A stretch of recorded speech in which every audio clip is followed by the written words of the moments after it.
એ guys તો આજે આપણે બનાવવાના છે તીખી રોટલી એટલે મિતેશ નાઇટ શિફ્ટ કરીને આવ્યા તો મેં એમને પૂછ્યું કે તમારે શું ખાવું છે. મિતેશ કે મારે તીખી રોટલી ખાવી છે એટલે મેં એમના માટે મસ્ત તીખી રોટલી તમે જોઈ શકો છો. મેં ઘઉંનો લોટ લઈ લીધો છે. ત્યાર બાદ આપણે શું નાખવાનું છે ખબર તમને?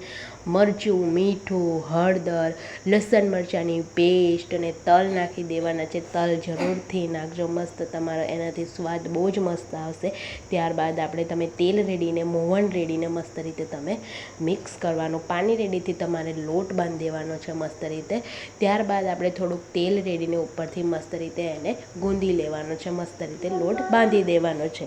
ત્યારબાદ આપણે મસ્ત એક ગુલ્લો વાળીશું અને ત્યારબાદ આપણે શું કરવાનું છે, મસ્ત રીતે એને વણી લેવાનું છે. એક રોટલી એક ગોળ શેપ આપી દેવાનો છે. મસ્ત રીતે શેપ આપીને આપણે એને બીજું કામ લઈ લઈશું. બીજું કામમાં એમ છે કે મારે ચા બનાવવાની છે જોડે જોડે, તો આપણે ખાંડ નાખીશું, મસ્ત ચા નાખીશું, ત્યારબાદ આદું નાખીશું અને મસ્ત આપણે ચાનો મસાલો નાખીને, ચાના મસાલા વગર ચા એકદમ અધૂરી છે. આપણે મસ્ત ચા કડક એકદમ બનાવવાની છે. તો આપણી ચા છે ને બની જાય છે અને રોટલી આપણે ફટાફટ બનાવી દેવાનું. તો આપણે ભક્તિને મિતેશને ખાવા એટલે કે નાસ્તો કરવા બેસાડી દઈશું, કારણ કે ભક્તિને જવાનું છે સ્કૂલ અને મિતેશને મસ્ત રીતે ઊંઘી જવાનું છે, કારણ કે નાઇટ શિફ્ટમાં નોકરી જઈને એટલે આપણે ફટાફટ રોટલી ગરમ ગરમ જ આપીશું. એટલે કે શું કહે, ચાલુમાં જ એમને ખાવા બેસાડી દઈશું, નાસ્તો કરવા બેસાડી દઈશું. તો ભક્તિ ખાંડ માગે છે. મેં ખાંડ નથી ખાવી, તું પહેલાં મને નાસ્તો કરવા બેસી જા, પછી હું તને મસ્ત રીતે નવડાવી કાઢું ને તને યુનિફોર્મ એવું પહેરાવી દઉં.